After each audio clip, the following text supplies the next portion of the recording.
फिलहाल आगे बढ़ते हैं खबरों में और बात कर लेते हैं बिहार की, जहां पर इस साल विधानसभा चुनाव होने हैं, लेकिन सत्ताधारी नीतीश कुमार की पार्टी जेडीयू में बवंडर मचा हुआ है। वजह यह है कि वक्फ बिल को लेकर लगातार कई बार विरोध का सामना करना पड़ रहा है नीतीश कुमार को, तो कई लोग उनका समर्थन भी कर रहे हैं। बिहार में सत्ताधारी नीतीश कुमार की जेडीयू के 10 नेताओं ने वक्फ संशोधन विधेयक के पारित होने पर और पार्टी के समर्थन से नाराज होकर इस्तीफा दे दिया है। जिन्होंने इस्तीफा दिया है उनमें रजू नैयर, तबरेज सिद्दीकी और मोहम्मद शहनवाज मलिक, मोहम्मद कासिम अंसारी शामिल हैं। ये वो नाम है जो कि पार्टी से खफा होकर इस्तीफा दे चुके हैं। शुरू में एक दो नेताओं को पार्टी ने पहचानने से इनकार कर दिया था, लेकिन मामला थमा नहीं। इस्तीफा देने वाले नेता इस बिल को मुस्लिम विरोधी बता रहे हैं। जो वक्फ संशोधन बिल है, इसको लेकर नाराजगी यहां पर कुछ नेता जता रहे हैं और जेडीयू के अंदर ये जो बवंडर है वो इस्तीफों को लेकर अब आ गया है। अचानक से कई लोगों ने इस्तीफा दे दिया है, जिनमें से कई महत्वपूर्ण बड़े नाम हमने आपको बताया। हालांकि शुरुआत में तो जेडीयू ने एक दो नेताओं को पार्टी ने इनकार ही कर दिया था कि ये हमारी पार्टी से इनका कोई लेना देना ही नहीं है, लेकिन ये मामला यहीं पर नहीं थमा। इस्तीफा देने वाले नेता वक्फ संशोधन बिल को मुस्लिम विरोधी बताते हुए इस्तीफा लगातार ही दे रहे हैं। आज अल्पसंख्यक प्रकोष्ठ की प्रेस कॉन्फ्रेंस भी होनी, 1 बजे का टाइम है। ऐसे में क्या उस प्रेस कॉन्फ्रेंस में कोई बड़े ऐलान किए जा सकते हैं, किन बातों का जिक्र होगा, सभी की निगाहें हैं, क्योंकि विधानसभा के चुनाव होने हैं। बिहार में चुनावी राज्य है। ऐसे में क्या जेडीयू की या नीतीश कुमार की मुश्किलें और बढ़ सकती हैं, ये देखने वाली बात होगी। फिलहाल वक्फ संशोधन विधेयक लोकसभा राज्यसभा से पास हो चुका है।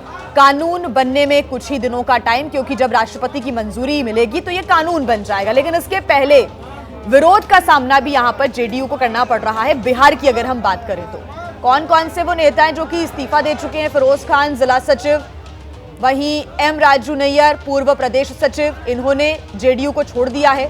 शहनवाज मलिक अल्पसंख्यक प्रकोष्ठ के प्रदेश सचिव थे। नदीम अख्तर बेतिया से जिला उपाध्यक्ष, इन्होंने भी जेडीयू का दामन छोड़ दिया है। तो ये वो बड़े नाम हैं जिन्होंने पार्टी का हाथ छोड़ दिया। तबरेज सिद्दीकी प्रदेश महासचिव, तो वहीं पूर्वी चंपारण से चिकित्सा प्रकोष्ठ, ये तमाम वो बड़े नाम, अफरीदी रहमान महासचिव अल्पसंख्यक प्रकोष्ठ के, वो भी पार्टी छोड़ चुके हैं। और कई नेताओं ने अलग अलग अनोखा तरीका भी अपना जताया है विरोध का। नेम प्लेट यहां पर तोड़ दी गई।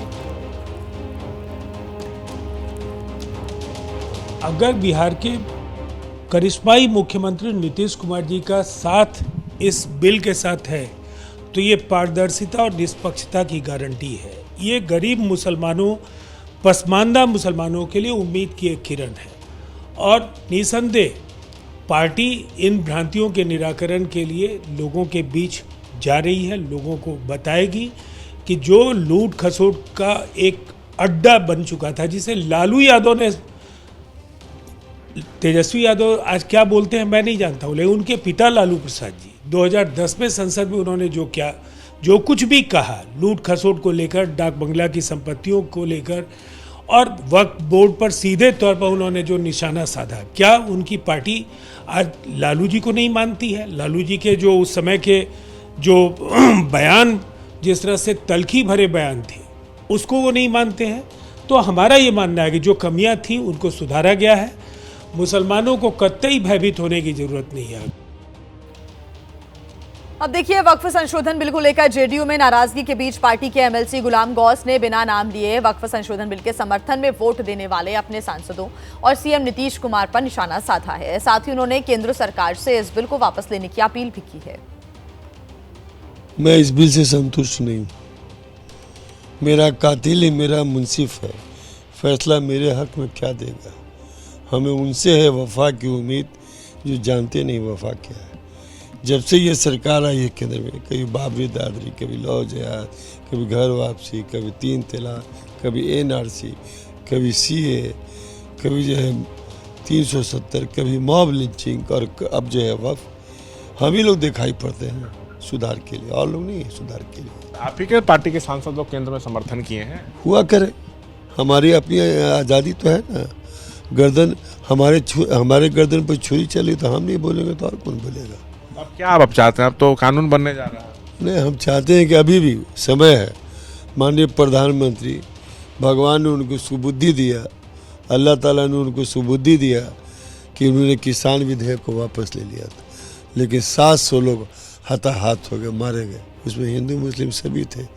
खुदा के वास्ते अब दोबारा इस देश को आंदोलन के भट्टी में नहीं झोंके और मुस्लिम समाज को सड़क पर उतरने से बचाने का काम करे, इस विधेयक को वापस ले ले, अभी भी समय है।